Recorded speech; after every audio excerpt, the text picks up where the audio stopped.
You are 68 years old? Yeah, as a matter of fact, today's my birthday. Man, happy birthday, sir. Happy birthday. Yeah, I'm 68 This is your second one out? Yeah, this is my second one out. Wow. Yeah, my first birthday out, I was only out a month. And this is my second one birthday out. And Wow. It's 13 months. Now, was there any kind of lawsuit? Was there any kind of wrongdoing that happened? Well, I'm in the process of looking into filing a lawsuit because the way I got out was my sentence was ruled unconstitutional. And so I've been trying to find a lawyer to assist me because I don't personally want to go back to Michigan with the slightest possibility of getting caught up on this in the system by some corrupt official not liking what I have to say. Right. You know what I'm saying? I do. Listen, I'm sure there's some PTSD. Have you sought out therapy and things like that to try to adjust? I think that one thing that allowed me to stay balanced that whole sentence and time. Yeah, my whole sentence and trial and tribulation, that I guess you could say, is that I focused on spiritual and psychological development, and so I read as much as I could. I stayed abreast of all the latest current events in society. Okay. I read a lot. I read a lot of books, and as I said, I made myself focus on learning. I love to learn, and one of the things I did while I was in, I started the first extension of an NAACP branch in a Michigan prison in Muskegon, Michigan, back in 1981. And 1981-82, and we ended up being in a liaison branch to the Muskegon branch. But I was instrumental in coordinating and developing a branch of the NAACP.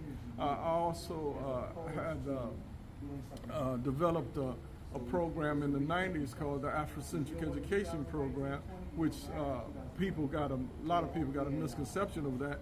But Afrocentric education is simply an attempt to reveal some of the lies about African history that has been told by Eurocentric history. You know what I'm saying? Right. And so I taught 8 different classes, and my classes were well attended for 4 different years at a particular prison I was at. Wow, Yeah. That's an amazing story. I guess it's safe to say your body was dead, but your mind was out. Exactly, and that's what it is. You have to believe in something. You have to believe in yourself, and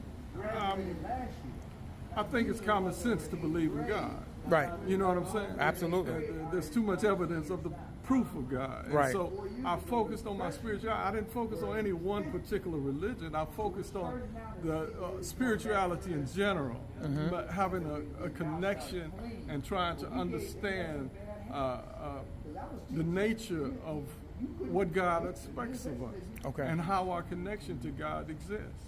And I think the easiest way to understand how there's a connection between you and God is just to look at human nature and look at the cycles of life. Look at nature in general and how you're connected to it. How there's a unity of life that God created, and the more you understand that unity of life, the closer you become to an understanding of spirituality. Wow. Well, listen, say your name again, sir?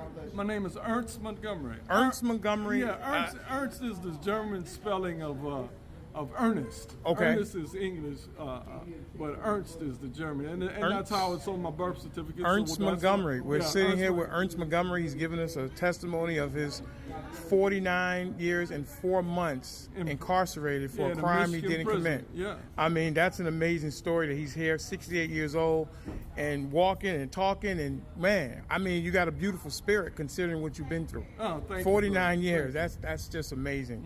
So I thank you for coming on.